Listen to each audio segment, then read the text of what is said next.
1. Introduction: Why muscle matters for athletes. Muscle growth, or hypertrophy, is far more than an aesthetic pursuit. For athletes, it is a vital component of performance, injury prevention, and long-term career sustainability. Whether the goal is to increase sprint power, enhance contact strength, or improve recovery speed, muscular development plays a central role. Yet hypertrophy is also one of the most misunderstood areas in athletic training. Contrary to popular belief, muscle size and muscle function are not mutually exclusive. In fact, well-targeted hypertrophy can complement neural adaptations, reinforce joint structures, and support overall movement efficiency.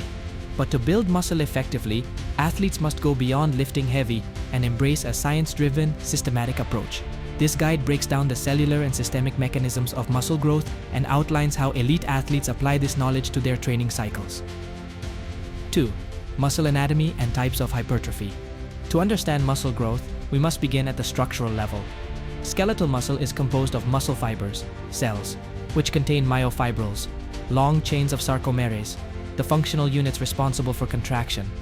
Muscle fibers are broadly classified into two types. Type 1, slow twitch, fatigue-resistant, endurance-oriented, with a lower potential for hypertrophy. Type 2, fast twitch, high-force, explosive fibers with greater hypertrophy potential, particularly type DOPLX. There are two main types of muscle hypertrophy. Myofibrillar hypertrophy, an increase in the density and number of myofibrils within a muscle fiber.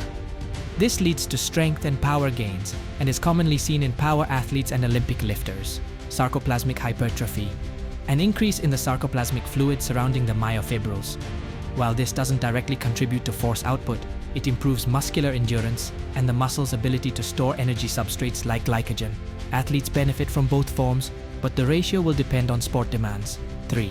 Training, stimuli, mechanical tension, muscle damage, and metabolic stress. Hypertrophy is driven by three primary stimuli. Mechanical tension, the most potent driver of hypertrophy. It refers to the force exerted on a muscle during contraction, especially under stretch. Progressive overload is a key factor here. Muscle damage, microscopic tears in muscle fibers that occur during eccentric and novel movements. While some damage is necessary for adaptation, excessive damage can impair performance and delay recovery.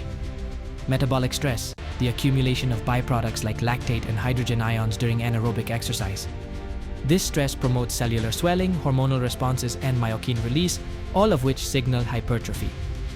Optimal hypertrophy programming balances all three, but prioritizes mechanical tension through controlled, progressively loaded movements. 4. Neuromuscular adaptations. Muscle growth isn't only a matter of adding tissue, it's also about improving the brain-to-muscle connection. Neuromuscular adaptations precede morphological changes and are critical for strength and hypertrophy. These include increased motor unit recruitment, better synchronization of firing patterns, reduced neural inhibition via the Golgi tendon organ. Strength-focused athletes, for example sprinters, football players, often experience significant performance gains through these adaptations before any visible size increases. Advanced hypertrophy plans should incorporate neuromuscular demands by using explosive movements and velocity-based training alongside traditional hypertrophy rep schemes. 5. Advanced periodization models. Periodization is the planned variation in training to maximize performance and adaptation.